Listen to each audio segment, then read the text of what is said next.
I'm going to now cut across to our consulting editor, Rajdeep Sardesai, who has known Manohar Parrikar closely, has tracked him, and we would like to go to him for further details. Rajdeep, what can you really tell us about the announcement that has come from President Kovind, not yet an official announcement from the government?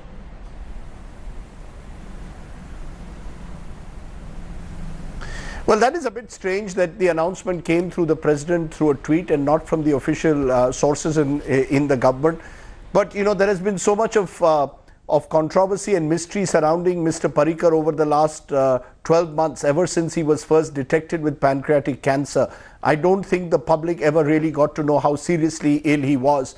And it in a sense cast a bit of a shadow on what otherwise I think has been an outstanding political career. Someone who was a true karma yogi, someone, the first IITian to become the chief minister of a state, someone who came through the RSS Shakha network, helped build the BJP brick by brick across Goa. I think he will be remembered for his contribution as someone who retained a sense of simplicity right through his political career, remained someone who was rooted to the ground and the soil of Goa, so much so that he was deeply uncomfortable in North Block when he was brought in South Block when he was brought in as defense minister. And I think his heart was always in Goa. And I think that's really where he was able to build his connect and build his image as a mass leader. He was truly someone who was a builder of the BJP in Goa, who was someone committed to public service.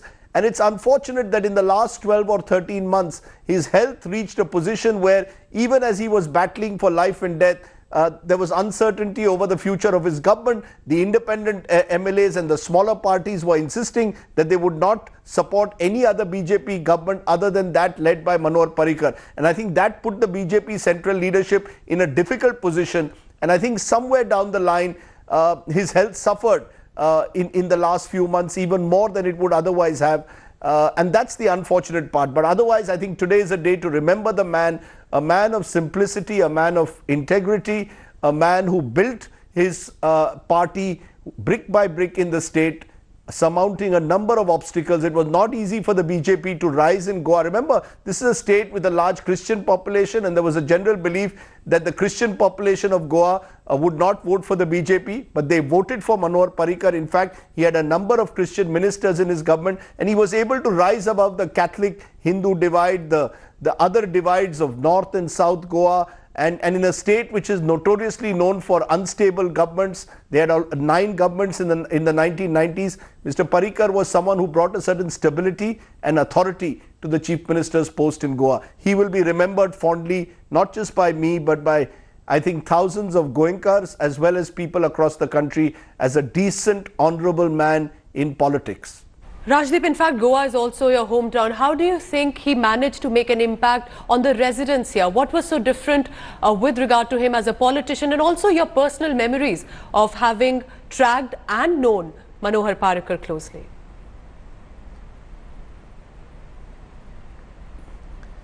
You know, Pooja, I think you've got to see Goa in the context of the politics of the state. This is a 40-member assembly, which is why 2 or 3 members switch, defect, the government can fall. So there was a sense of instability built into Goa's political culture. Manohar Parrikar tried to rise above that, focused on development, focused on infrastructure. You know, one of his last public appearances was when the bridge was built, when the bridge across the Mandavi was built, the new bridge across the Mandavi. He came with a tube in his nose and said, "How's the Josh?" I think that was one of his dreams, to see Goa as infrastructurally much stronger than it had been. And I think he went a long way in ensuring that. At a personal level, you know, I remember there is a sports award which is named after my father and in Goa. And notoriously, the Goan bureaucracy would take their own sweet time to announce the award and the date. Manohar Parrikar made it very clear, once he became Chief Minister, on National Sports Day, the award will be given on that day, and made sure that the bureaucracy followed that. So he had, you know, in a politics where you had an Ayaram, Gayaram culture, or as they called it, Aya D'Souza, Gaya D'Souza culture, Manohar Parrikar brought a firmness and authority and a decision-making quality to Goa that was lacking at times. And I think that was his biggest contribution. Yes, there were controversies, particularly over the manner in which the casino culture was being allowed to grow. Perhaps in his last year, there were question marks over whether enough had been done to ensure that the tourism infrastructure was in place.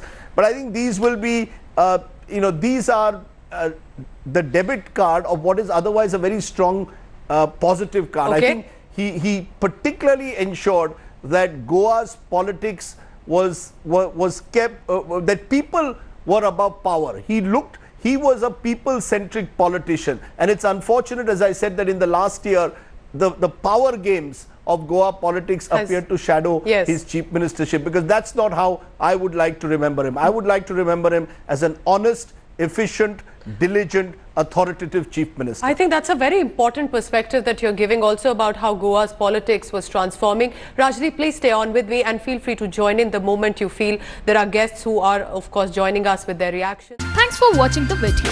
For more such news and updates, please like, share and subscribe to India Today. Also check out our other great videos from our channel. We know you will love to.